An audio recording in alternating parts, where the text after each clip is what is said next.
आभार, नमस्कार। आप देख रहे हैं नव भारत मंथन और आज हम बात करेंगे स्वच्छता मिशन के बारे में। तो आज हमारे साथ कुछ खास मेहमान होंगे और समझने की कोशिश करेंगे उनसे कि स्वच्छता क्या है और स्वच्छता को अपनाकर कैसे राष्ट्र को सशक्त बनाया जा सकता है।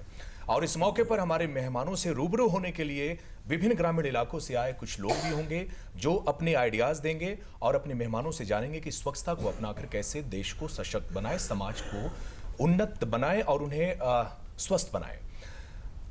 आगे हम चलें उस कार्यक्रम की ओर, तो उसके पहले आपको एक वीडियो रिपोर्ट दिखाते हैं और उस वीडियो रिपोर्ट में आप देखेंगे कि कैसे स्वच्छता को अपनाकर हम कुछ बेहतर कर सकते हैं समाज के लिए। मनुष्य जीव जगत का सर्वाधिक विवेकशील प्राणी है।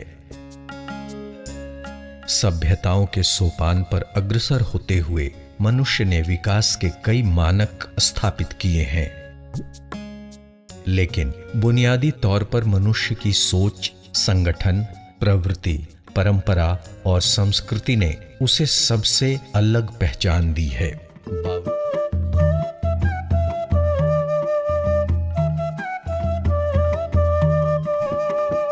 बावजूद इसके दुनिया में 2.6 अरब लोगों के पास शौचालय की सुविधा नहीं है और उसमें 65 करोड़ लोग महात्मा गांधी के देश यानी भारत में रहते हैं।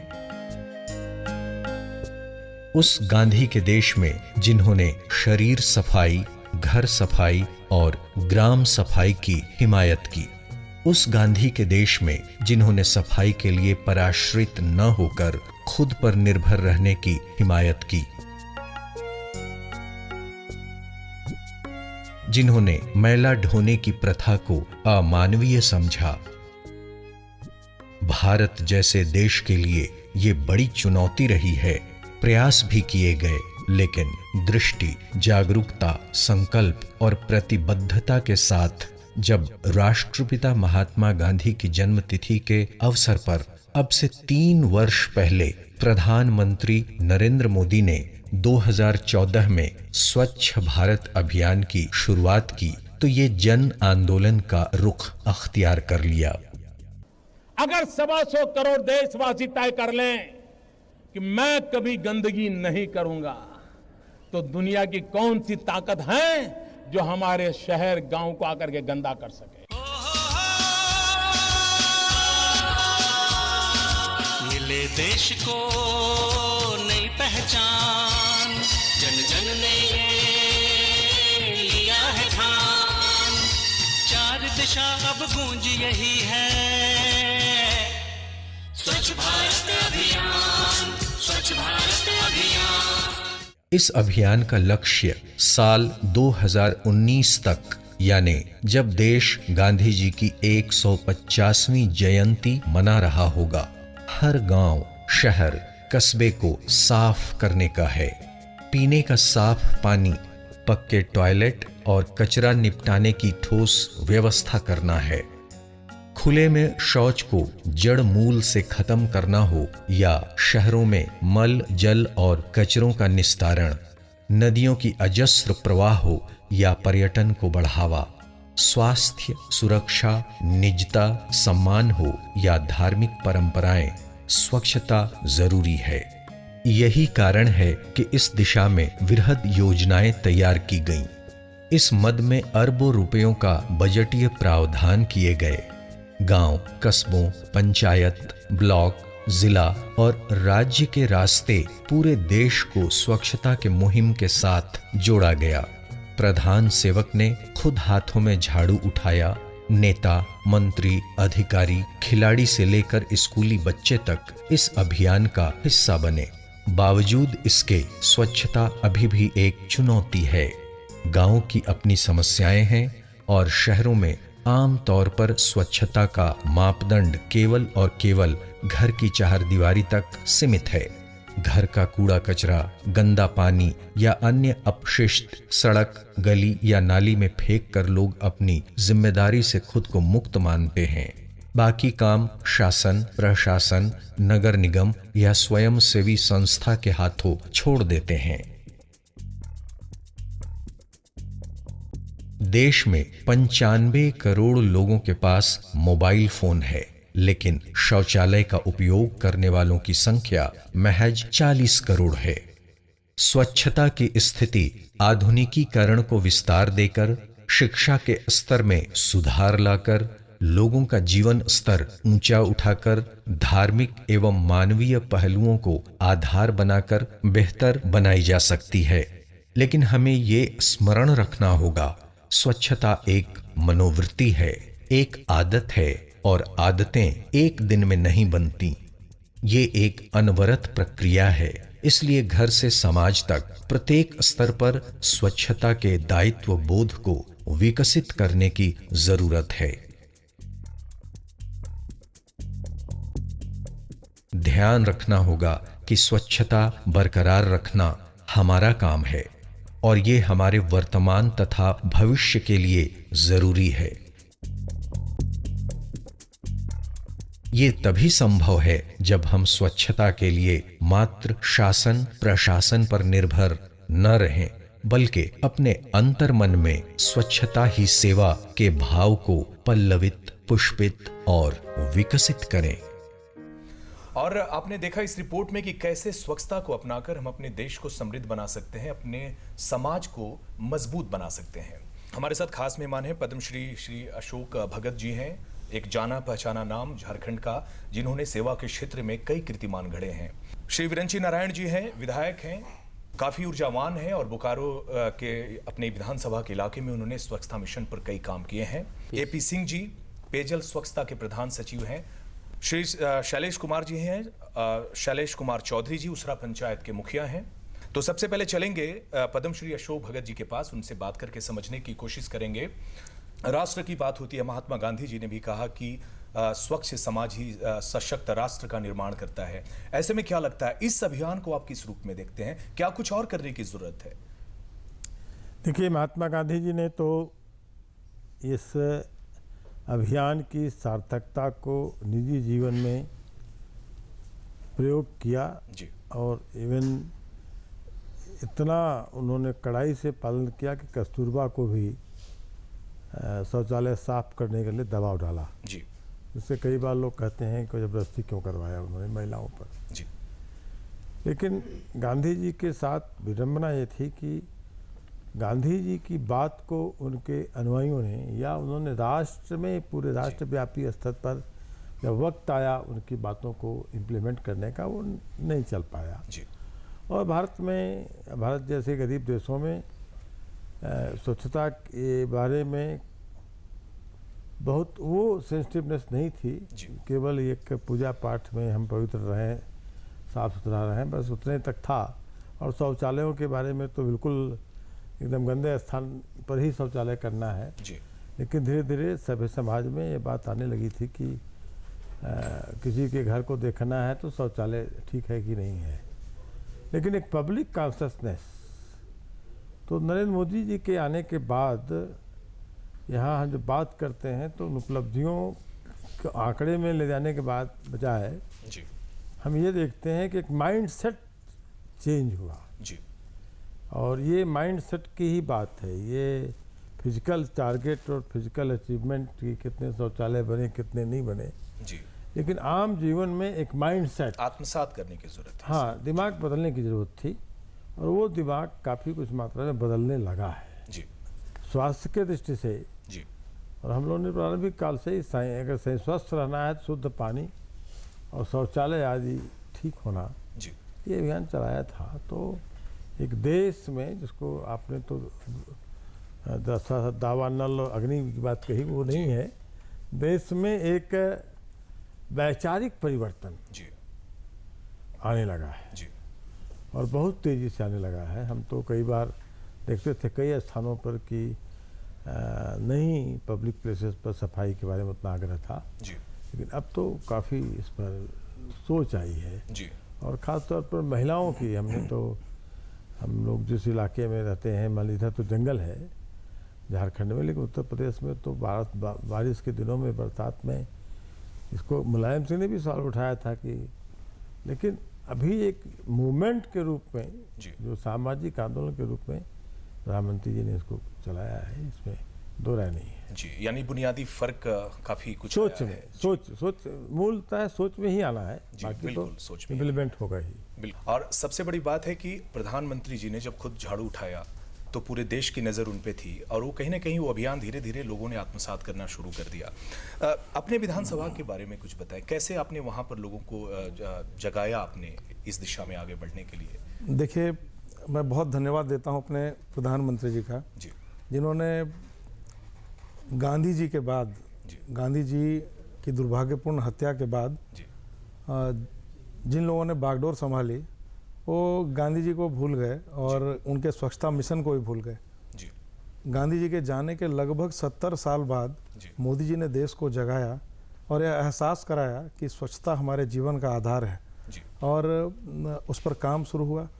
मेरा 27-28 वर्षों का सामाजिक राजनीतिक जीवन है जी और लगातार जनता के बीच रहकर उनके जन समस्याओं को उठाकर समाधान के लिए प्रयत्न करता रहा। जी लेकिन पिछले 2-2.5 साल में मेरे विधायक बनने के बाद जिस तेज़ी के साथ, विशेष करके ग्रामीण क्षेत्रों में, शहरी क्षेत्र के भी झुग्गी झोपड़ियों में, जिस तरह से पहले लोग आवास मांगते थे कि इंदिरा आवास दिलवा दीजिए, अब लोग आवास नहीं मांगते हैं, सबसे पहले शौचालय मांगते हैं। हमारी जो बहनें हैं, हमारी माताएं हैं, वो आवास बाद में मांगती हैं, सबसे पहले कहती हैं कि एक शौचालय विधायक जी हमारे यहाँ बनवा दीजिए। जी मैं बहुत धन्यवाद देता हूँ अपने राज्य सरकार को। माननीय पेयजल स्वच्छता सचिव महोदय यहाँ प्रधान सचिव मौजूद हैं। मैं माननीय रघुवर दास जी और उनकी सरकार को बहुत धन्यवाद देता हूँ, जिसने मोदी जी के सपने को पंख लगाने का काम किया और झारखंड में बहुत बढ़िया तरीके से इस योजना को ज़मीन पर उतारने का काम किया।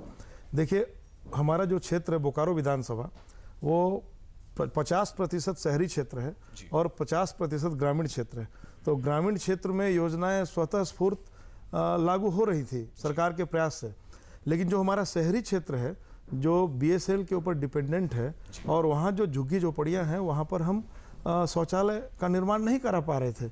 लेकिन मैंने जब विधानसभा में इस विषय को उठाया और मैंने कहा कि मोदी जी का सपना सिर्फ ग्रामीण क्षेत्रों में नहीं, बल्कि जो हमारी माताएं बहनें, जो हमारे गरीब भाई झुग्गी झोपड़ियों में रहते हैं, उनको भी शौचालय मुहैया कराने का है, तो सरकार ने इसको गंभीरता से लिया और सरकार ने एक चिट्ठी डीसी बोकारो को भेजी है कि जो शहरी क्षेत्र भी है, जहां पर स्वच्छता मिशन का काम चलाना है, वहां शौचालय बनाना है, वहां भी शौचालय बने।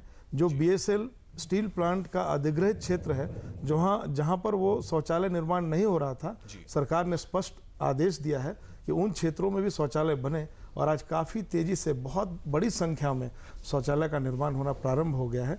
मैं मोदी जी के साथ साथ अपने मुख्यमंत्री माननीय रघुवर दास जी को भी और राज्य सरकार के जो अधिकारी इसमें लगे हैं, बहुत ईमानदारी से काम कर रहे हैं, मैं सबों को बधाई देता हूं। लेकिन एक बात मैं कहना चाहता हूं कि इस प्रकार का जो पवित्र कार्यक्रम है, यह स्वयं की प्रेरणा से हो सकता है। इसके लिए हम लाख दबाव बनाएं, हो नहीं सकता। मैं अभी, आपने मुखिया जी को यहाँ आमंत्रित किया है, शैलेश जी को, चौधरी जी को, मैं अभी इनसे बात कर रहा था कार्यक्रम शुरू होने के पहले, तो मुझे लगा कि ये जब तक स्वयं की प्रेरणा से ये बातें आएंगी नहीं, हम इस योजना को जमीन पर उतार नहीं सकते हैं। देखिए, आपके माध्यम से राज्य के जो 3.25 करोड़ लोग हैं, उनको मैं स्पष्ट रूप से एक संदेश देना चाहता हूँ कि स्वच्छता मिशन के लिए हमें बहुत ही ईमानदारी पूर्वक काम करना चाहिए। हमारे साथ अमरेंद्र प्रताप सिंह जी हैं, प्रधान सचिव हैं पेयजल एवं स्वच्छता के। उनके पास चलेंगे और उनसे समझने की कोशिश करेंगे कि सरकार जितनी भी योजनाएं चला रही है स्वच्छता मिशन को लेकर, धरातल पर उतारने की जो कवायद हो रही है, उसका स्तर क्या है और क्या कुछ करने की जरूरत है। अमरेंद्र प्रताप जी, क्या कुछ करने की जरूरत है और क्या कुछ हो रहा है? देखिए, ये सरकार की, किसी भी सरकार की सबसे महत्वाकांक्षी योजना है। ये शायद स्वतंत्र भारत में पहली स्कीम है जो हर हाउस होल्ड को, हर परिवार को टच कर रही है। तो इसलिए इसकी जो साइज़ है और जो इसकी रीच है वो बहुत बड़ी है और बहुत व्यापक है। जैसे पैनल में दो जो जनता के बीच में रहते हैं, काम करते हैं, उन्होंने कहा कि जन जागरूकता की बहुत ज़रूरत है। इस कार्यक्रम की सफलता का एक ही मूल मंत्र है कि कितना ज़्यादा से ज़्यादा हम जन जागरूकता फैला सके, कितना ज़्यादा से ज़्यादा लोगों को प्रोग्राम में शामिल कर सके। बिल्कुल। और इसी परिकल्पना के तहत हम लोग प्रयास कर रहे हैं कि जितने भी समाज में जिस भी लेवल पे लोग हैं उनको इस कार्यक्रम में जोड़ा जाए और उसी के तहत व्यक्तिगत रूप से लोग अपना शौचालय बनाएं, अपने गड्ढे खोदें। उसके बाद जो सक्षम नहीं है उनको राशि, ये जो सहयोग राशि है वो दे दिया जाए, लेकिन कोई ज़रूरी नहीं है कि सभी लोगों को ये राशि दी जाए।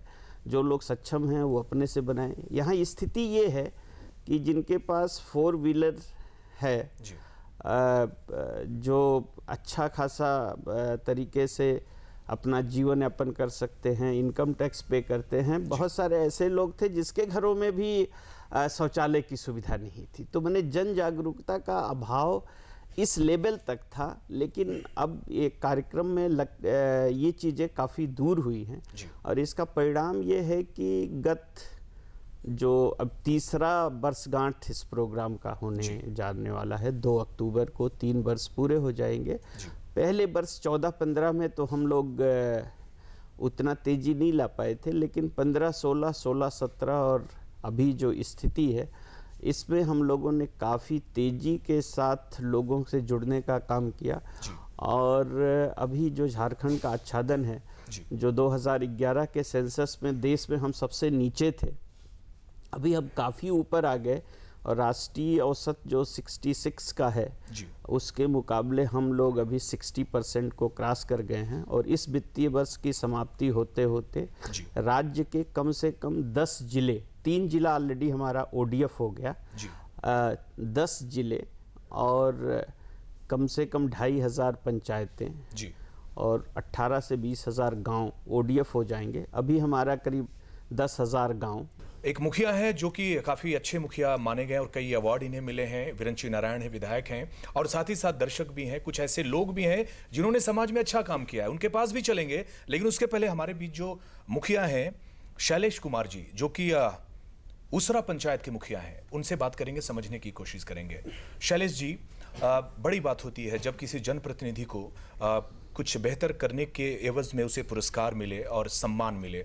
जब आपने स्वच्छता मिशन के लिए काम करना शुरू किया तो किन किन चुनौतियों का सामना करना पड़ा और कैसे इसे धरातल पर उतारा आपने? है कि हम जब काम करना शुरू किए तो हमें नहीं पता था कि इसके लिए हमको अवार्ड भी मिल जाएगा, क्योंकि हमें लगा था कि स्वच्छता जो है इतना इम्पोर्टेंट है आज के दिन में। और चूँकि हम लोग गाँव में ही जन्मे हैं, पले हैं, बड़े हैं, हमने देखा है कई बीमारियों से लोगों को मरते हुए देखा है। चुनौतियाँ तो इतनी हुई कि जब हम लोग बनाने जा रहे शुरू किए तो लोग अपना ज़मीन देने के लिए तैयार नहीं थे। कहते थे कि 12,000 में शौचालय की गुणवत्ता पर तो सबसे पहले सवाल उठाते थे कि 12,000 का जो शौचालय बनेगा कितना गुणवत्तापूर्ण होगा। उसके लीज पिट पर सबसे बड़ा सवाल था। कुछ लोग होते हैं गांव में जो नेगेटिव अप्रोच के होते हैं, बोलते हैं ये तो 2 महीना में भर जाएगा, ये तो 6 महीने में भर जाएगा। बिल्कुल। तो बहुत सारी अड़चने। फिर हम लोग चूँकि यहाँ पर हमारा साथ, क्योंकि शैलेश जी यहाँ जो बातें निकल कर आ रही है, तमाम मेहमान इसी बात को स्वीकार कर रहे हैं क्योंकि जनमानस की सोच को बदलना होगा, लोगों को स्वच्छता को आत्मसात करना होगा। वही हुआ कि जब शुरू में तो लोगों को ये लगा। फिर हमारा, हालांकि हम बहुत धन्यवाद देना चाहेंगे विकास भारती और यूनिसेफ के लोगों को, जिन्होंने काफ़ी व्यवहार परिवर्तन में हमारा सहयोग किया, पूरे क्षेत्र का सहयोग किया। तो लोगों में जब हम लोग शौचालय बनाना शुरू किया और शौचालय 12,000 का शौचालय जब गुणवत्तापूर्ण बनने लगा, कुछ लोग जब उसे यूज करने लगे तो देख करके कुछ दिनों के बाद ये होड़ सा हो गया कि पहले मेरा बनाइए, पहले मेरा बनाइए। और फिर उसके बाद सर एक खास बात जो हम लोग समझ रहे इतने दिनों में कि हमारे यहाँ 2-4 गांव जैसे चिन्हित गांव थे जहाँ पर प्रत्येक वर्ष डायरिया हैजा से 10 लोग 5 लोग मरते थे। हमारी ही पंचायत का गांव था गोरातू, वहाँ प्रत्येक वर्ष बरसात में डायरिया होना था, हैजा होना था। तो सर इसका आउटपुट ये आया, इसका फ़ायदा जो नज़र सामने लोगों को आया कि 3 सालों से तो बिल्कुल ये बीमारी नहीं है। तो अगल बगल के क्षेत्र में जहाँ पर शौचालय नहीं बने हैं ये प्रसारित हुआ, तो इसका फ़ायदा मिला। आज तो पहले तो सर हम लोगों को 4 बजे भोर उठ करके तालाब के किनारे किनारे टीम बना कर घूमना पड़ता था। अब वही लोग जिन्हें हम रोकते थे उन्हें बुरा लगता था, अब वो लोग भी लोगों को रोकना शुरू कर दिया, प्रेरित कर रहे हैं। ये चीज़ हुआ है। तो कहीं ना कहीं लोग बदलते हैं, बदलने का प्रयास करना पड़ता है। एक टीम वर्क हुआ है जहाँ भी ये काम हुआ है, वहाँ पर जिस राज्य से लेकर जिला के पदाधिकारी बहुत एक्टिव रहे हैं, जनप्रतिनिधि रहे हैं, वहाँ के समुदाय के लोग। सबसे बड़ा बात है कि यूज तो समुदाय को करना है, तो समझना समुदाय को पड़ेगा। तो सवाल यहाँ पर यही है कि सरकार की योजनाओं को धरातल पर अगर उतारना है तो हमें आगे बढ़कर उसे समझना होगा, आत्मसात करना होगा, तभी सरकार की योजनाएं धरातल पर उतरेंगी।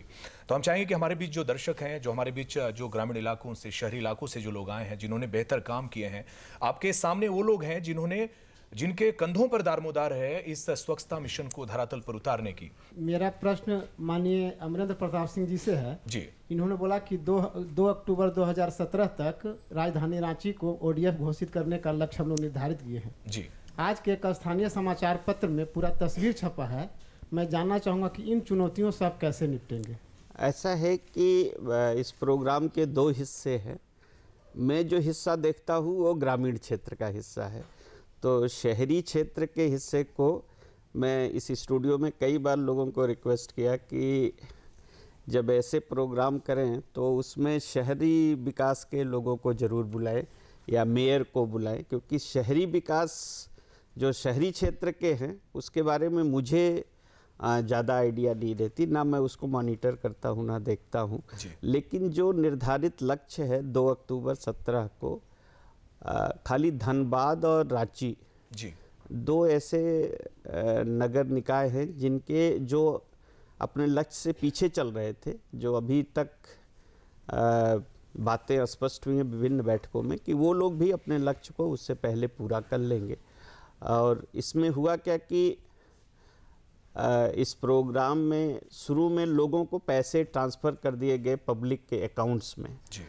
और उन्हीं लोगों ने अपने घरों के शौचालय नहीं बनाए हैं, जिसको लेके ये निगम परेशान ज़्यादा रहे हैं। अदरवाइज़ उसके बाद से उन्होंने जब बनने के बाद पैसे देने शुरू किए तब ये स्थिति बदल गई और हम लोगों को बहुत विरोध झेलना पड़ा ग्रामीण क्षेत्र में जी। कि आप पैसा नहीं दे रहे हैं और सभी स्तर से बहुत आता था कि बिना पैसे के कैसे। लेकिन हम लोगों का मानना था कि चूंकि ये 3 दिन की एक्सरसाइज है इसलिए हम 3 दिन के लिए पैसा नहीं देंगे, जैसे बन जाएगा जियो टैग करके उस टॉयलेट्स को हम लोग उसके अकाउंट में पैसा ट्रांसफ़र कर देंगे। इसलिए हम लोगों का ज़्यादा स्मूथ रहा। यहाँ ये लोग शुरू में ही पैसे ट्रांसफ़र कर दिए और पब्लिक ने उस पैसे को कहीं इधर उधर खर्च कर लिया, क्योंकि पैसे आने पे जो प्रारंभिक आवश्यकता होती है, मान ले किसी के घर में कोई बीमार पड़ गया तो डॉक्टर के यहाँ पैसा चला गया इंस्टेड ऑफ उस पर्पज के। लेकिन हमको लग रहा है कि वो लोग अभी 10 दिन बचा है उससे पहले कर लेंगे। भगत साहब, क्या आपके संस्था में इस तरह का किसी तरह का प्रशिक्षण देने की आप लोग भी कोशिश कर रहे हैं कि कचरा का प्रबंधन करें और उसको ग्रामीण स्तर पे उसको खेत में प्रयोग करने की कोशिश करें? नहीं, कचरा प्रबंधन तो कई रूप में हम कर रहे हैं, वर्षों से कर रहे हैं जी। नाडेप कंपोस्ट हमने चलवाया उसका अभियान, और बाद में अभी हम लोग वर्मी कल्चर में भी कचरे का इस्तेमाल कर रहे हैं। कचरे को मिट्टी से ढक देना, वो खाद बन जाए, ये हमारी पुरानी परंपरा रही है जी। ये प्लास्टिक जब से आया तब से थोड़ी कठिनाई हो रही है, प्लास्टिक को अलग छांटना पड़ता है। तो इसलिए कई बार हम जो सैनिटेशन की बात करते हैं तो केवल ये एक डिपार्टमेंट का काम नहीं है, एग्रीकल्चर का भी रोल बनता है, जो कि कंपोस्टिंग के बारे में ज़रा किया है। और हम लोगों ने बहुत पहले बायोगैस की भी एक इस्तेमाल 84 में किया था, जो नाइट सॉइल से शौचालय से जोड़ा था। 85 में जो दुनिया के कई देश, कंबोडिया और स्वीडन के लोगों ने हमारे यहाँ की स्टडी किया कि लाइटिंग पर्पज़ के लिए भी कचरे का जी प्रबंधन हो सकता है। लेकिन अब ये सब मूवमेंट बने, ये टाइम लग रहा है। मैंने कहा कि ये आदमी के दिमाग में आ जाए कि हमें साफ रहना है जी। और हम लोग जो जिस एरिया में गांव में हैं वहाँ तो एक बिल्कुल नया चेंज है की ज़रूरत थी। बहुत चीज़ें मैंने सैनिटेशन में गंदगी के रूप में थी, जो आदमी के हैबिट में थी, जिसको कि हम खुल कर नहीं बोल सकते। तो धीरे धीरे आई थिंक अभी आ रहा है कि नहीं जी, आदतें बदलने की जरूरत है। हाँ, आदतें बदल जाएंगी तो चीजें बिहेवियर बदल चेंज जाएंगी। बहुत इम्पोर्टेंट है। बिहेवियर चेंज जैसे अब ये तो मान लीजिए इधर के इलाकों में बात करते हैं, हम लोगों के इलाके में जहाँ बड़े, ऐसा AP सिंह साहब ने कहा कि पंजाब वगैरह में भी मोटर गाड़ी में बैठ कर लोग शौच करने जाया करते थे नदी के किनारे। एक शौक हुआ करती थी हम लोगों के इलाके में भी कि भाई, तो अब वो उतने में शौचालय बन सकता था जी। लेकिन अब बनना चाहिए, ये आग्रह बना है। गांव देहात में तो ऐसा है कि मतलब झाड़ू लगा करके नाली में ही डाल देते हैं। जी। अब क्या है कि नाली में पॉलीथीन जो सबसे मतलब क्या बोलेंगे, जो गलने पचने वाला चीज़ नहीं है, वो जाता है खेत में जाता है। खेत में जाता है तो खेती में जो बारिश होता है वो जमीन के अंदर ना घुस करके वो बह करके बाहर निकलता है धीरे धीरे करके। तो आप चाहते क्या हैं? हम चाहते हैं कि वैसा जगह जहाँ पर थोड़ा खाली पड़ता है वहाँ पर गड्ढा खुदवाया जाए जी, और जो बह करके आ जाए। जैसे नाली में बीच बीच में यदि जाली का व्यवस्था हो तो अलग चीज़ है, और नहीं है तो यदि गड्ढा होता है, गड्ढा किया जाए तो उस गड्ढा में पानी आकर के स्टॉक होगा तो निश्चित है कि वहाँ पर वो जमा होगा जी। और जमा होगा तो उस जिसमें वो जो खरपतवार यही जो मतलब क्या बोलते हैं उसको, मतलब ये जो भी कचरा है उसे हटाया जा सकता है। हटाया जा सकता है, फिर वो फ्रेश पानी।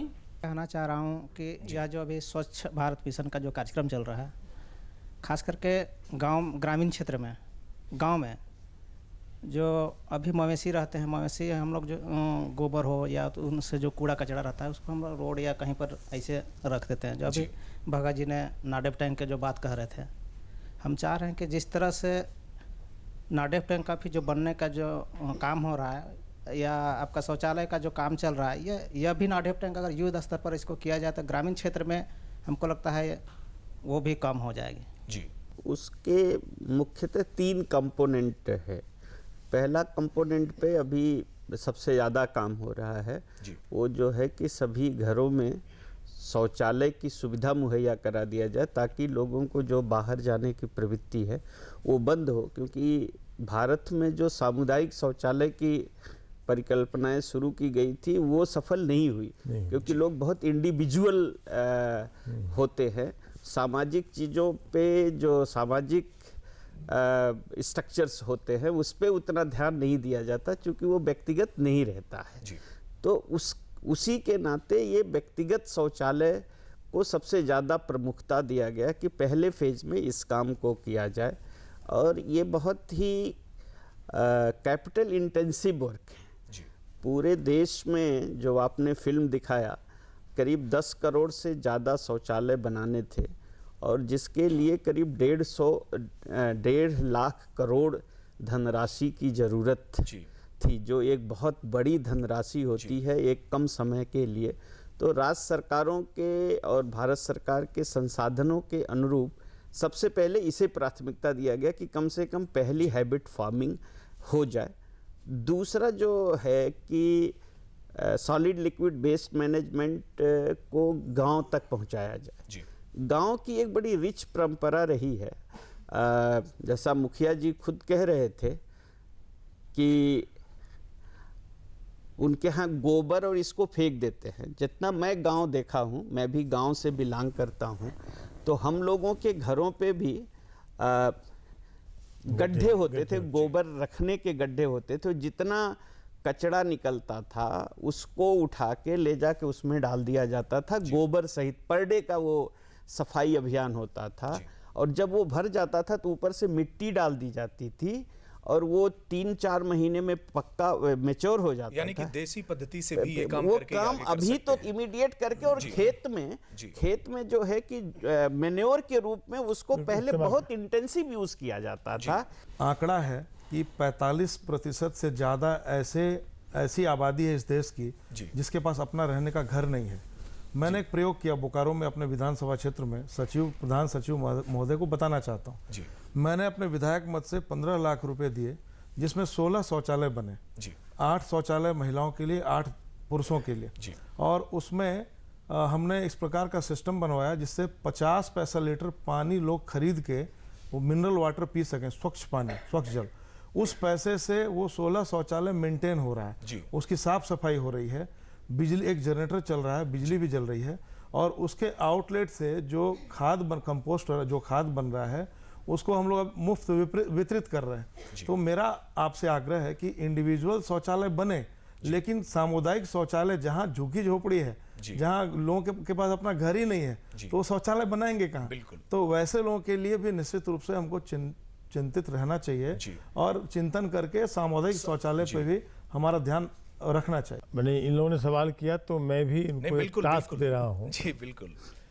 कि देखिए, ये परंपरागत जो गाँव की सभाएं हैं, पंचायतें हैं, पहले तो उनका एक एजेंडा बने कि हमको गांव को साफ रखना है। जी।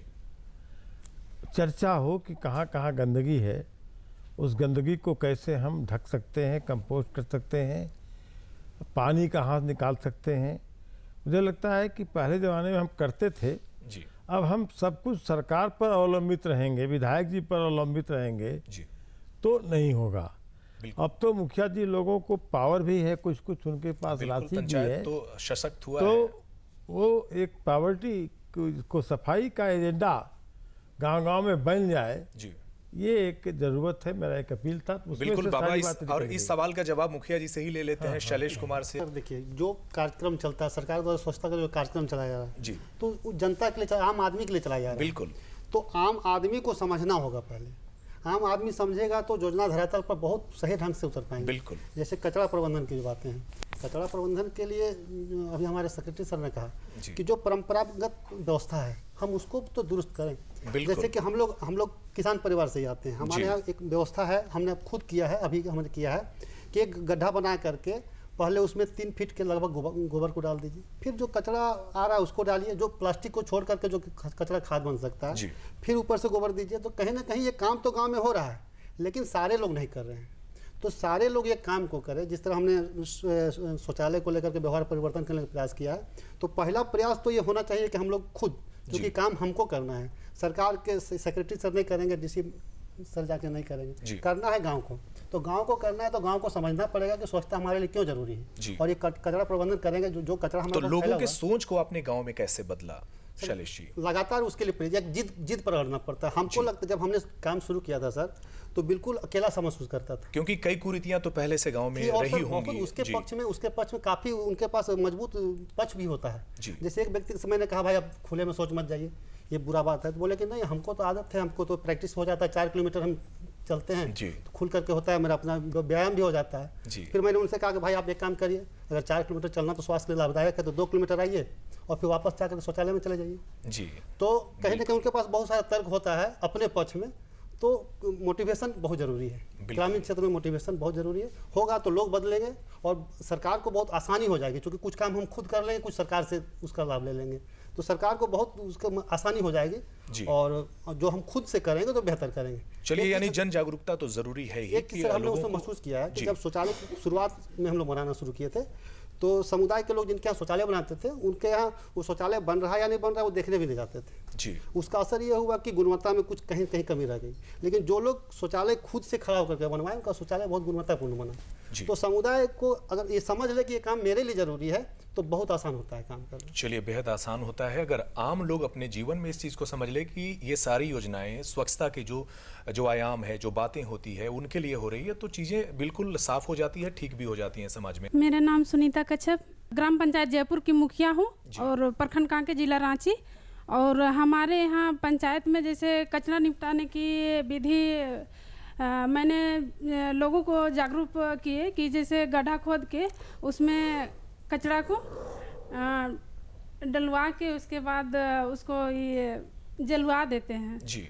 और अभी तो पूरा प्रयास मैं अपना पंचायत में लगी हुई हूँ कि मैं स्वच्छ भारत मिशन को कैसे सशक्त बनाऊं। मैं अनगढ़ा से हूँ, हिसार पंचायत के मुखिया।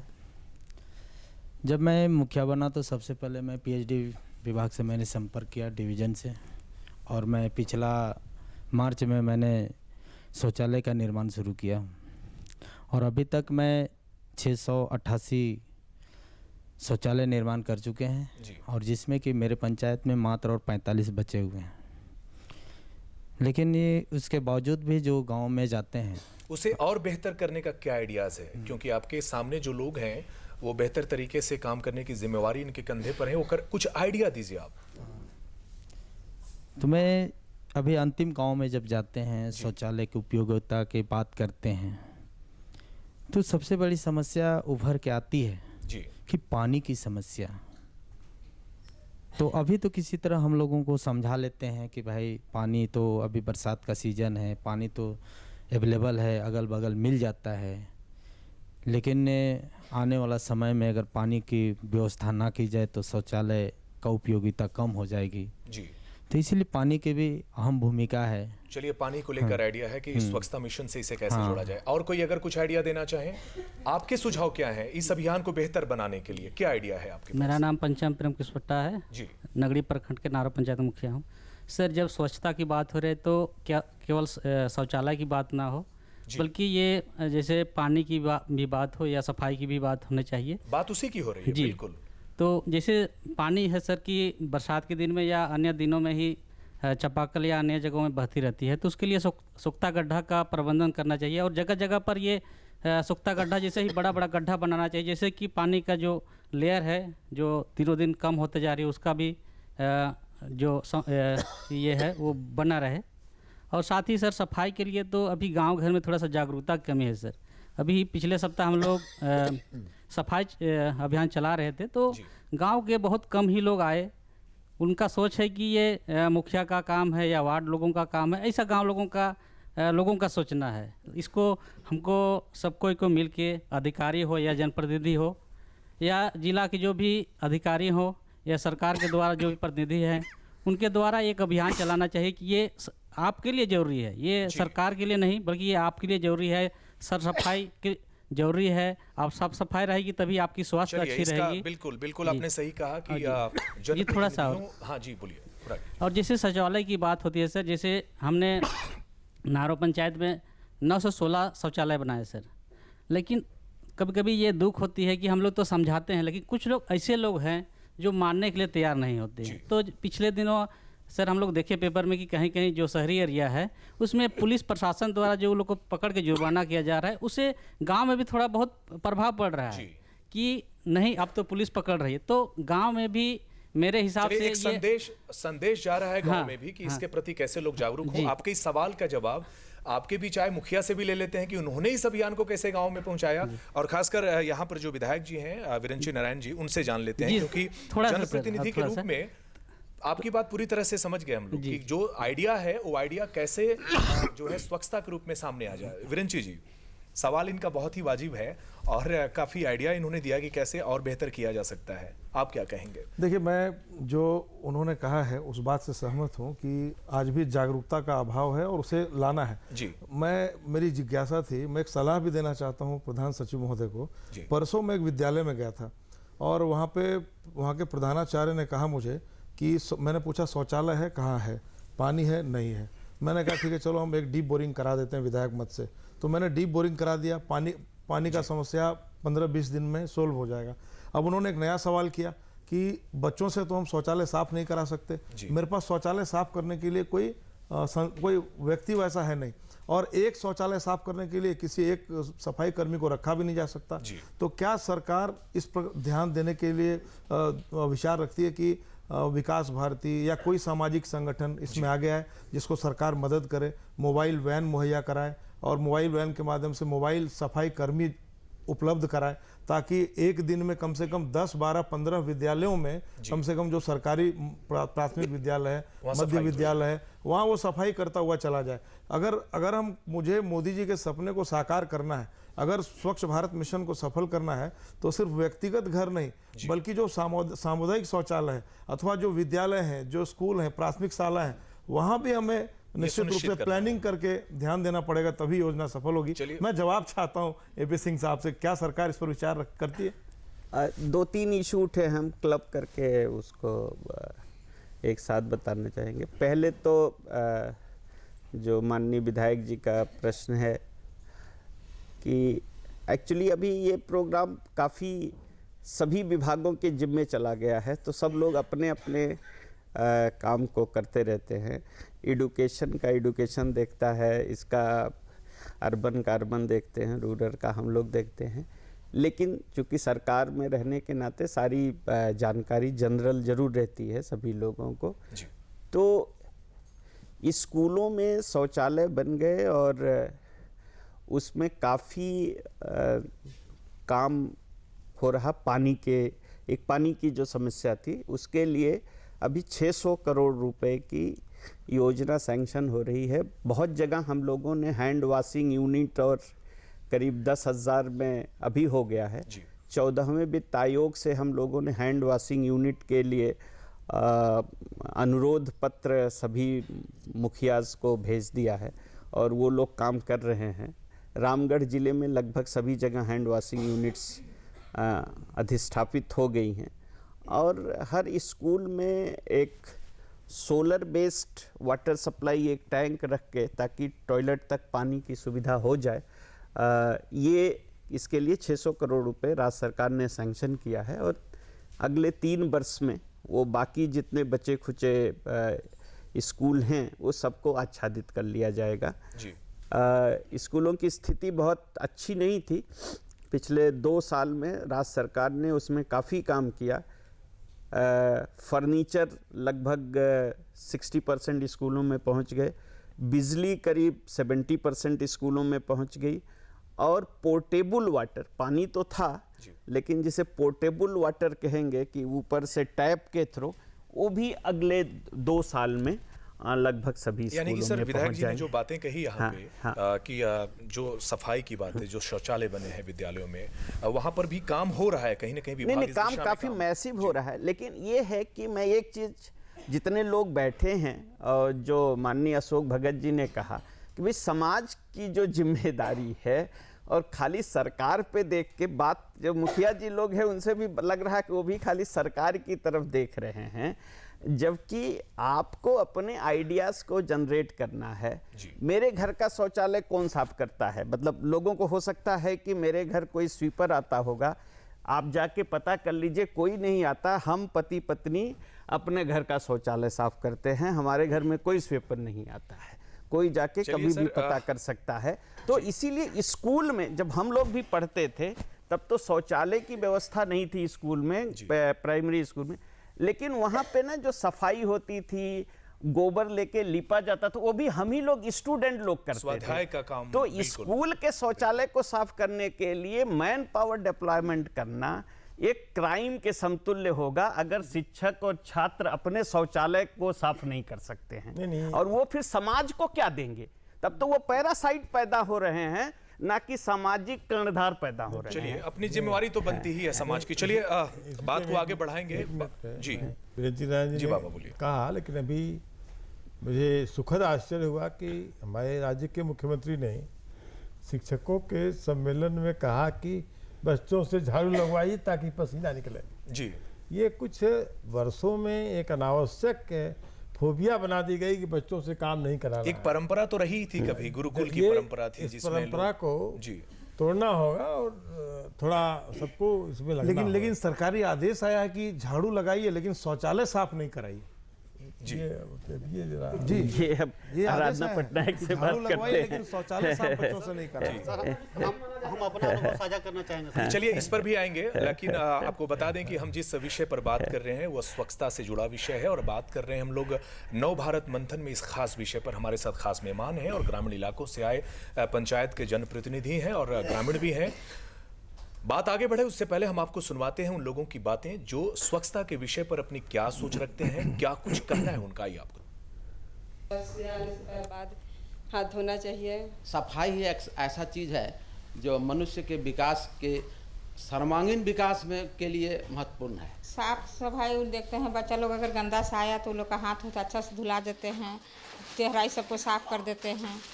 फिर अगर नेटा उटा चूर है तो भी पोछा जाता है अच्छा से। लोग को साफ सुथरा से साबुन उबुन से हाथ धुला के तब खाना उना खिलाते हैं। कपड़ा साफ पहनना, नाखून काटना और हाथ धो के खाना खाना सरकार ने दिया है, उस आधार पर अभी बन रहा है और लोगों ने उस शौचालय का प्रयोग कर रहा है और जो शौचालय नहीं पूरा हुआ है उसमें अभी कंप्लीट करना है। जब तक हम लोग साफ सफाई नहीं रहेगा तो फिर हम ही लोग का दिक्कत हो जाएगा। इसी चलते हर गृहिणी को साफ सफाई रहना जरूरी है। शौचालय के लिए अभी बना है तो फायदा जरूर देगा। काहे पहले जो भी महिला चाहे बच्चा बरसात, खासकर बरसात में बाहर शौचालय के जाना पड़ता था, अब वो तकलीफ नहीं होगा जाने के लिए। जितना जरूरी खाना पीना है मनुष्यों को जीवित रहने के लिए, उतना जरूरी साफ सफाई भी है। साफ सफाई रखने से मच्छर नहीं आएगा, इससे बीमारी नहीं फैलेगा और अपना घूमने फिरने में भी अच्छा लग सकता है। आजकल परिवर्तन हो रहा है, साफ सफाई भी जारी चल रहा है और सभी को ध्यान रखना है कि साफ सफाई के साथ साथ खुद को भी साफ सफाई में रहना है। तो आपने सुना कि लोग क्या सोचते हैं स्वच्छता के बारे में और कैसे अपने जीवन में उतारना भी चाहते हैं। तो हमारे बीच खास मेहमान उनके पास चलते हैं, अशोक भगत जी के पास चलते हैं। अशोक जी, एक बात सामने आई, उन्होंने कहा कि अगर जो चापानल है वहाँ पर अगर सोख्ता बना दिया जाए तो पेयजल जो गंदगी है वो हट के पानी वहाँ पर जमा होगा और जो जल का जो संतुलन है वो बरकरार रहेगा जल संचय होने के बाद। क्या इस पर भी काम कर रहे हैं आप लोग? हाँ, हमने ये न्यूट्रिशन कोलेशन पर जो गुमला प्रखंड में काम कर रहे हैं जी, तो उसमें हम लोगों ने पीएचडी डिपार्टमेंट से आग्रह करके ये बात तय कराई। वहाँ तो खासतौर पर उस प्रखंड के हर चापाकल के पास एक छोटा सा पिट बना है और उस पिट में पानी वो जमा होता है जी, ताकि वो पानी बर्बाद नहीं हो जी। और कई जगहों पर तो हमने थोड़ा सा पानी को डाइवर्ट करके एक बाड़ी 2-4 पौधे पेड़ के, ताकि पानी वो पेड़ों को मिले जी। ये कोशिश भी हम लोग कर रहे हैं। बिल्कुल। तो ये मतलब ने कहा कोई सामाजिक सोच इस पर ज़्यादा महत्वपूर्ण है जी। चलिए शैलेश जी, महत्वपूर्ण हो जाता है ये विषय कि इस तरह से जल संचय भी हो, स्वच्छता भी बना रहे। क्या कुछ किया आपने?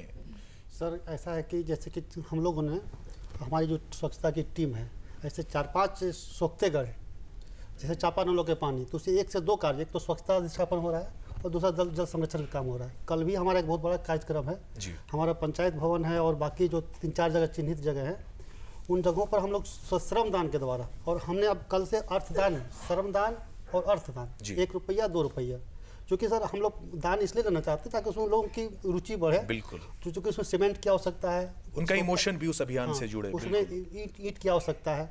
तो कल से हम लोगों ने एक अभियान फिर शुरू कर रहे हैं कि श्रमदान एवं अर्थदान। तो हम लोग स्वयं से, क्योंकि हमारे पास 14 फाइनेंस का भी पैसा भी है जिससे हम सोखते घरों का निर्माण कर सकते हैं, परंतु जितना हम स्वयं कर सकते हैं उसके महत्व को समझने के लिए समुदाय को साथ लेकर के चलने का हम लोग प्रयास कर रहे हैं इसमें, और सफलता मिल रही है। कल के कार्यक्रम में मुझे लगता है कि 200-250 लोग श्रमदान के लिए निकलने वाले हैं। चलिए एक हाथ जोड़कर कैसे ताकत बनता है इसका मिसाल है ये मुखिया जी। जी विधायक जी, मैंने अपने विधानसभा क्षेत्र में विधायक बनने के बाद पता किया कि चापाकल के लिए कितना रुपया निर्धारित है। पता चला कि 48,000 का एक स्कीम है और 58,000 का एक स्कीम है। तो मैंने पूछा कि उसमें सॉकपिट बना सकते हैं क्या? कहा नहीं, उसके लिए अलग से राशि मुहैया करानी पड़ेगी।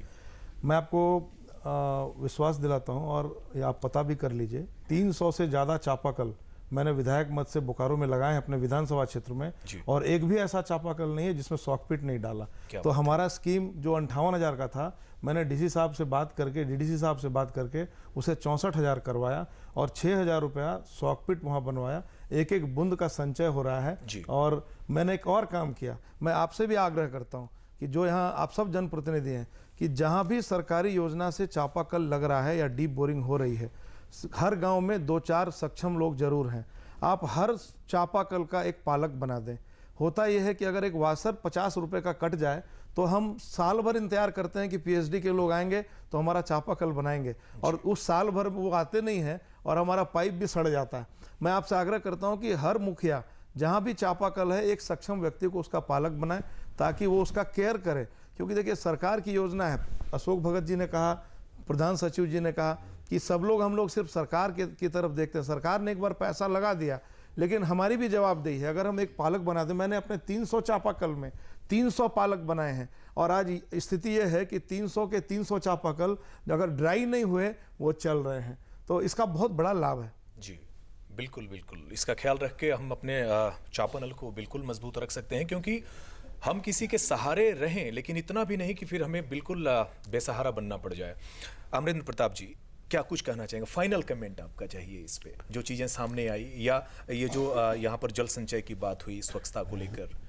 ये देखिए, स्वच्छता और पानी का और उसके जल संचय, ये और माल न्यूट्रिशन, जैसे अशोक भगत जी, ये सारे आपस में लिंक हैं। बिल्कुल। और जो स्टडीज़ हैं वो कहती हैं कि अगर सैनिटेशन हो जाए तो जीडीपी में कम से कम 5 से 6% का ग्रोथ होगा, और वो ग्रोथ सेविंग के अकाउंट पे होगा, जो हेल्थ और अदर अकाउंट्स पे सेविंग होगी और बीमारी नहीं होगी। स्टंटिंग जो होती है माल न्यूट्रिशन के नाते, या जो बच्चों की डेथ होती है 1 साल के कम उम्र में, इस सब में काफ़ी कमी आ जाएगी और उसके नाते ये सेविंग होगी। तो ये एक कंपोजिट 4-5 आइटम मिल के एक पूरा प्रोग्राम है और उसके डिफरेंट कंपोनेंट्स पे लगातार काम हो रहे हैं।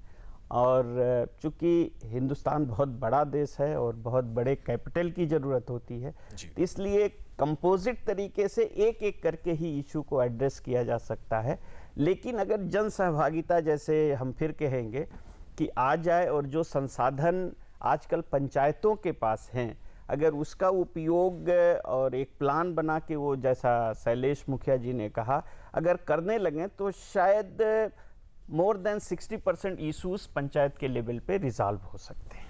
चलिए, वैसे भी लोकतंत्र के विकेंद्रीकरण का बड़ा स्वरूप है पंचायत, और पंचायत प्रतिनिधि अगर चाहें तो अपने इलाके में, अपने कस्बे में, अपने पंचायत में आमूलचूल परिवर्तन कर सकते हैं। खासकर स्वच्छता मिशन एक ऐसा अभियान है, इसे तो बिल्कुल धरातल पर उतारा जा सकता है पंचायत प्रतिनिधियों के माध्यम से। तो नवभारत मंथन आप देख रहे हैं, और नवभारत मंथन में आज का हमारा विषय था स्वच्छता। स्वच्छता पे हम बात कर रहे थे, और आप तमाम मेहमानों का स्टूडियो में आने के लिए बहुत बहुत शुक्रिया, आभार आपका, आप दर्शकों का भी, आप प्रतिनिधियों का भी, जो आपने अपने आइडियाज़ दिए और इस कार्यक्रम की गरिमा आपने बढ़ाई है। तो दोस्तों, देश के प्रधानमंत्री अपने हाथ में झाड़ू उठाकर लोगों से आह्वान करते हैं कि स्वच्छता अभियान को गांव-गांव तक पहुंचाना है। हमारा भी नैतिक कर्तव्य बनता है कि हमारा राष्ट्र कैसे मजबूत हो, हमारा समाज कैसे स्वच्छ हो, क्योंकि स्वच्छ समाज ही सशक्त राष्ट्र का निर्माण करता है।